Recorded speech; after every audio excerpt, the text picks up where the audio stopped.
जय श्री राम दोस्तों, मेरा नाम राहुल है। जैसे कि आप जानते हैं दोस्तों, मैं एक और नई घटना लेकर आया हूं। जैसे कि मैंने आपको कल बताया था कि बिहार के अंदर भी कुछ एक अजीब सी घटना हुई है, जिसको ना मीडिया कवर मिल रहा है, ना ही पॉलिटिकल कवर मिल रहा है, ना लेफ्टिस्ट कवर मिल रहा है, ना वामपंथी का सपोर्ट मिल रहा है, किसी का सपोर्ट नहीं मिल रहा है। सपोर्ट ना मिलने के कारण सिर्फ ये है कि उस केस में भी एक मुसलमान दोषी है। अब दोस्तों पूरी कहानी क्या है मैं बताता हूँ।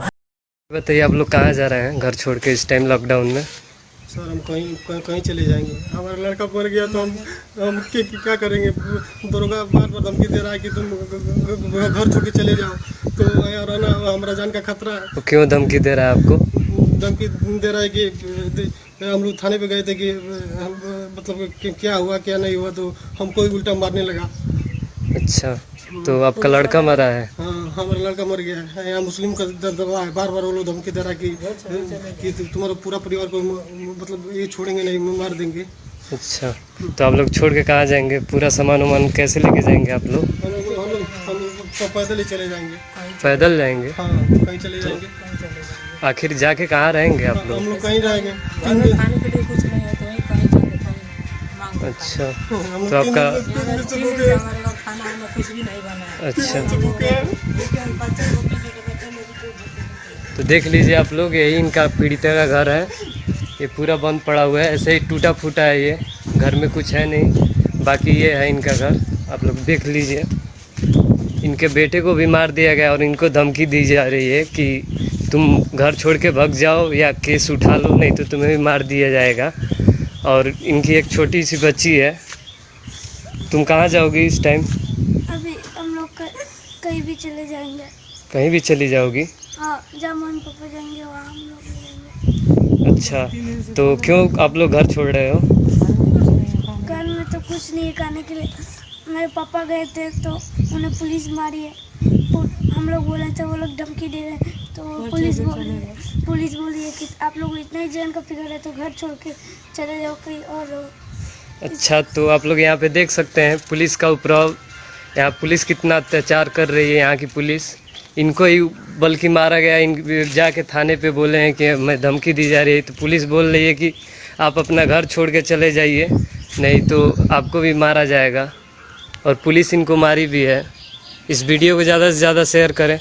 बिहार के गोपालगंज डिस्ट्रिक्ट के अंदर कटिया पुलिस स्टेशन का स्टोरी है। कटिया पुलिस स्टेशन के अंदर एक छोटा सा गांव पड़ता है, बेलाडी या बेलासी, ऐसा ही कुछ है दोस्तों उस गांव का नाम। बेलाडी के अंदर क्या हुआ कि एक रोहित जायसवाल नाम का लड़का है, जिसका उम्र 13 से 14 साल के बताई जा रही है। रोहित जायसवाल जो कि अपने माँ बाप का हाथ वाथ बढ़ाता था, और एक छोटा सा उनका होटल टाइप का चलता है चाय पकौड़े का। दोस्तों एक छोटी सी परिवार है, उनके 2 भाई बहन थे और एक मम्मी पापा, 4 लोगों की फैमिली थी। वो गरीब इंसान अपना उसी दुकान से अपना घर चला रहे थे और अपनी फैमिली को हंसी खुशी यापन कर रहे थे। दोस्तों उसके गांव में क्या हुआ कि एक मस्जिद बनाई गई। उस मस्जिद का अभी जस्ट कुछ दिन पहले ही उसका निर्माण पूरा हुआ। निर्माण पूरा होने के बाद वहाँ पे मुसलमानों के द्वारा एक बात चल रही थी कि किसी हिंदू को बलि देने से अल्लाह खुश होगा, और उसके बाद इस मस्जिद के अंदर एक अच्छी सी मतलब अल्लाह का कुछ ज़्यादा ही तूफ़ानी ताकत इसके अंदर आ जाएगा। अब किस टाइप का ताकत आएगा ये तो मुझे नहीं पता, ये उन्हें ही पता होगा। दोस्तों पूरी स्टोरी क्या हुई थी। रोहित को बुलाने के लिए कोई बंदा आता है दोपहर में 1 बजे, और रोहित उस समय जाने से मना कर देता है। फिर रोहित अपने घर से 3 बजे निकलता है। 18 घंटे तक उसकी कोई अता पता नहीं होती। 18 घंटे के बाद सुबह करीब 5 से 7 बजे के आसपास, मतलब 5 से 7 बजे के आसपास उसकी बॉडी मिलती है एक नहर के अंदर। जब उसकी बॉडी को निकाला जाता है तो पुलिस बोलती है कि जब पुलिस को सूचना दिया जाता है, पुलिस वहाँ पे आती है और साफ मुसिल बोलती है कि तुम्हारा बेटा डूब के मर गया, इसको ले जाओ। जब उसकी फैमिली के माँ बाप जो हैं लड़के के, वो जब उस पर पुलिस के ऊपर दबाव बनाते हैं कि नहीं मेरा लड़का ऐसे कैसे मर सकता है, मेरा लड़का करीब यहाँ तक आता ही नहीं था कभी नहर में, 5 किलोमीटर दूर है जो गाँव का, मेरा लड़का क्यों आएगा इतनी दूर नहाने के लिए, और अगर मेरा लड़का डूब के मरा है तो इसके बॉडी पूरी फूल जानी चाहिए थी, जबकि ये फ्रेश दिख रहा है और उसको ऐसा लग रहा है कि जैसे हत्या किया गया हो, और उसके गले के ऊपर और नाक के ऊपर कोई कट का निशान भी था। दोस्तों ये पूरा घटना थी। उसके बाद जब पुलिस स्टेशन पे एक प्रेशर बनाया जाता है घर वालों की तरफ से, तो पुलिस वाले FIR नोट कर लेते हैं। जब उनके घर वाले उनको बोलते हैं कि आप प्लीज़ इसका पोस्टमार्टम करिए, रिपोर्ट करिए, तो पुलिस वाले क्या करते हैं कि उनके पेट पे एक छोटा सा चीरा मारते हैं। अकॉर्डिंग टू ये स्टेटमेंट जो लड़के के फादर की तरफ से है कि उसके पेट पे एक छोटा सा चीरा मारते हैं, बाहर आते हैं, बोलते हैं ले तेरे लड़के का डूबने से ही मौत हुआ है, जो उखाड़ना है उखाड़ ले, मैं कुछ नहीं करने वाला। तो उसके बाद फिर वो जो लड़का के पिता होते हैं वो घर आ जाते हैं। घर आने के बाद उसी दिन शब्बीर अंसारी, अफजल अंसारी और सद्दाम अंसारी, एक और कोई बंदा है, ये 4 मुस्लिम उनके रास्ते में मिलते हैं और उन्हें धमकी देते हैं कि अगर तूने केस वापस नहीं लिया तो हम और गांव वाले मिलके तुझे जान से मार देंगे और हमारे पास बहुत पैसा है और तुम इसे देख लेना। दोस्तों ये सारी चीज़ें लेके फिर पुलिस वाले के पास पहुंचते हैं। पुलिस वाले का स्टेटमेंट क्या होता है आप सुनिए।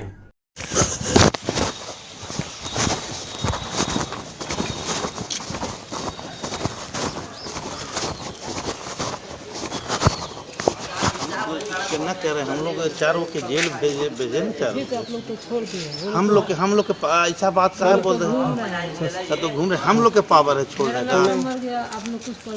सर वो मारने के लिए सर बार मारने के लिए वो धमकी दे रहा है। हम लोग घर में छुपे हैं सर। आप घर से बाहर अपना कहीं घर बनाइए। जब आपको अपने जान का इतना फिक्र है तो आप कहीं और अपना घर बनाइए। दीजिए ना पैसा, हम कहीं जगह दिमाग खराब है क्या? हमारा दिमाग खराब किया। आप कैसे बात कर रहे हैं? आप कर रहे हैं कोई अपना घर बनाइए।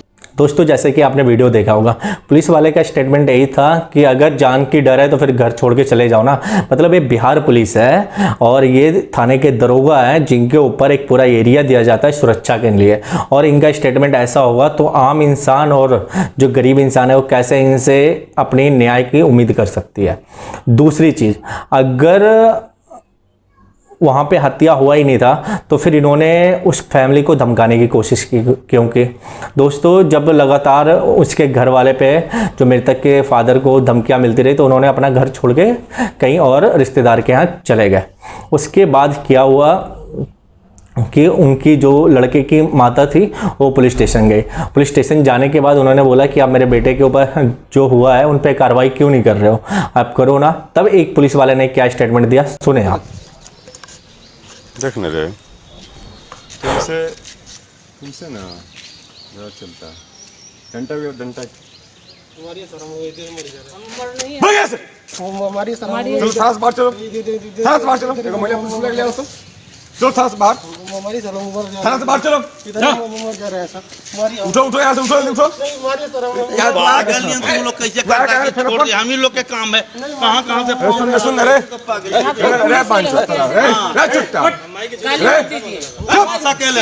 गाली मत दीजिए आप, बुला पुलिस, बुला गाली दीजिए मत। बुलाओ अपने पुलिस को। हमारी है ना, गाली देंगे मार दीजिए। हम लोग को विश्वास जो मेरा लड़का मर सुन गया, रहे चुप रहे। तो लौड़ा मेरा वीडियो बना रहा है। देखिए ना कैसे बात कर रहे हैं। अरे देखिए कैसे बात कर रहे हैं। कौन लौड़ा का वीडियो बनाएगा तू? हमारी सर हम मर जा रहे हैं इधर ही सर। खड़ा हो साला, खड़ा हो, खड़ा हो। आपका अगर मारने से आपका ठंडा हो अरे जाए तो मर लीजिए। वीडियो कौन सी का बना रही है रे? आप मार लीजिए। कौन सी का वीडियो बना रही है? तेरा बेटा को हम मारे हैं? ना आप नहीं मारे हैं, फिर भी वीडियो बना, लौड़ा का वीडियो बना रहा है पांचो। खड़ा हो, खड़ा हो, खड़ा हो, खड़ा हो। आप लोग तो बड़े हैं। वीडियो में लौड़ा का बना रहा है तू? आप तो बड़े हैं। रिपोर्ट तू लौड़ा देखने आ रहा है? कौन देखने आ रहा है? क्या देखने आ रहा है? आप तो 4 बड़े ऊपर हैं। केस कैसे जेल का लौड़ा देखने आ रहा है तू? थाना देखने कौन चाह रहा है? थाने छोड़ दिया है। गजब तो हम सलाखों से नहीं समझ रहा तू, चुट्टा कहीं। दोस्तों जैसे कि आपने वीडियो देखा होगा, वीडियो देखने के बाद आपको पता चला होगा कि एक पुलिस वाला गंदी गंदी गालियां दे रहा है और दूसरा पुलिस वाला भी गालियां दे रहा है। और एक पुलिस वाला जो है, इनके सामने मुझे जो वीडियो नहीं मिली है, आधे की बंद की कर दी गई थी। एज ए लड़के की माँ की स्टेटमेंट है। उन्होंने बोला कि मेरे सामने पुलिस वाले ने पैंट खोल दिया और बोला कि ले क्या करना है उखाड़ ले। ठीक है, मतलब इस तरीके का व्यवहार और इस तरीके का रवैया देखकर, इस तरीके का व्यवहार और इस तरीके का रवैया देखकर कहीं ना कहीं वो बिहार पुलिस पे ये तो शक हो रहा था कि वो कहीं ना कहीं जो करप्ट है और जो मुजरिम है उनके तरफ से कुछ ना कुछ पैसे मिल रहे हैं। जब उनके साथ अप इंडिया के न्यूज़ रिपोर्टर अनुपम सिंह ने बात करी तो उन्होंने स्टेटमेंट दिया कि हमने उसको अरेस्ट कर लिया है मुजरिम को और उसके ऊपर कार्रवाई की जा रही है। लेकिन जैसे उसकी माँ से बात होती है, उनके फादर से बात होती है, फिर सेम डे तो उनका स्टेटमेंट होता है कि मेरे बेटे के हत्यारे जो थे 4 उनको अरेस्ट तो किया गया, लेकिन उनको 2 दिन बाद ही छोड़ दिया गया और वो अब सरेआम गांव में घूम रहे हैं, उनके ऊपर कोई कार्रवाई नहीं हो रही है। दोस्तों ये सारी चीज़ें चलती रही, मतलब उनकी छोटी जो बच्ची है उसने, और उसके बाद बहुत बड़ा कंपेनिंग चलाने के बाद करीब 1 महीने तक हम लोगों ने इस कंपेनिंग को चलाने के बाद आज रिजल्ट जो आया है उससे ये खबर पहुंची योगी आदित्यनाथ जी के पास और उन्होंने बिहार के डीजीपी को कॉल किया और डीजीपी साहब ने खुद इस मामले को संज्ञान लेते हुए गोपालगंज पहुंचे। उन्होंने बोला ये मामला की पूरी कार्रवाई जो होगी मेरे आज्ञा के अनुसार होगी और मेरे सामने होगी और मैं भी इस केस में शामिल रहूँगा। उसके बाद योगी आदित्यनाथ जी के द्वारा उस पीड़ित फैमिली को खाने रहने का मुहैया कराया गया और सिक्योरिटी के लिए कुछ सिक्योरिटी सेफ्टी के लिए भी कुछ पुलिस वाले अरेंज कराए गए। अब दोस्तों इस सारी चीज़ें देखने के बाद एक चीज़ होता है मेरे अकॉर्डिंग जो मैं बता रहा हूँ इसको स्टोरी में सिर्फ और सिर्फ 2 कैरेक्टर चेंज कर दो। जो लड़का मरा उसको रोहित जायसवाल के बाद कोई आप नसीर अहमद रख दो और हिंदू फैमिली की जगह कोई मुस्लिम रख दो और मस्जिद की जगह कोई हिंदू मंदिर रख दो। उसके बाद आपको क्या होगा, पूरा का पूरा नैरेटिव घूम जाएगा स्टोरी का। फिर इनके सपोर्ट में वामपंथी आ जाएंगे, रवीश कुमार आ जाएंगे, आज तक आ जाएगी, एबीपी न्यूज़ आ जाएंगे, सारे आ जाएंगे। सेम आपने देखा होगा कि तबरेज़ के मौत के समय भी इन्होंने ऐसे ही शोर मचाया था। तबरेज़ कौन था? एक चोर था और चोरी करते हुए पकड़ा गया था और उसके बाद लोगों ने उसे मारा तो उसको एक हिंदू मुस्लिम का पूरी स्टोरी दी गई और उसके बाद जब उसकी जांच हुई तब रिपोर्ट सामने आया कि नहीं वो एक चोरी करते हुए पकड़ा गया था, इस वजह से उसे मार दी गई थी। वैसे ही अलखा के मौके के समय केजरीवाल वहाँ गाजियाबाद तक पहुँच जाते हैं। सेम वैसे ही कोई और भी गौहत्या के ऊपर बहुत सारी मौतें हुई जो कि 99% जो स्टोरी मीडिया के द्वारा बनाई गई थी और वामपंथियों और लेफ्टिस्ट के द्वारा बनाई गई थी सारे फेक हुआ और वो कहीं ना कहीं दोषी थे, इस वजह से उनकी हत्या हुई। तब भी उस पूरी स्टोरी को एक अलग नैरेटिव में पेश किया गया था और सिर्फ ये साबित करने की कोशिश किया था कि हिंदुओं के द्वारा यहाँ मुसलमानों पे बहुत ज़्यादा एक्शन लिया जा रहा है, मतलब बहुत ज़्यादा दुख पहुंचाया जा रहा है और मुसलमान यहाँ पे पूरे डरे हुए हैं।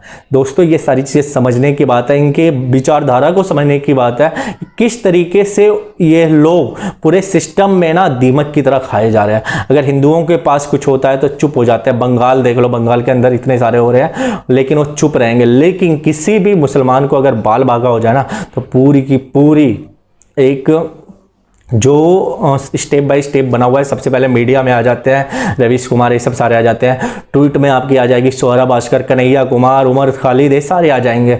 उसके बाद आप नीचे आ जाओगे तो political support RJD, Congress, leftist, वामपंथी सारे मिल जाएंगे।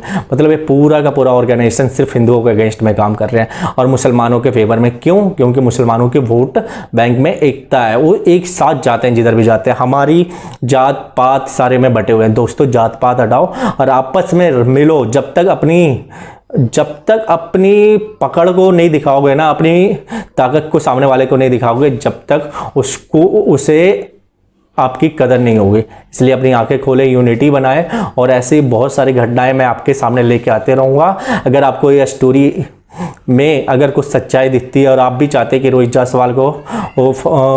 जायसवाल जैसे बहुत सारे लोगों को न्याय मिले तो प्लीज़ मेरे इस चैनल को लाइक करें, कमेंट करें और सब्सक्राइब करें प्लीज़ मेरे दोस्तों। जय हिंद, वंदे मातरम, जय श्री राम।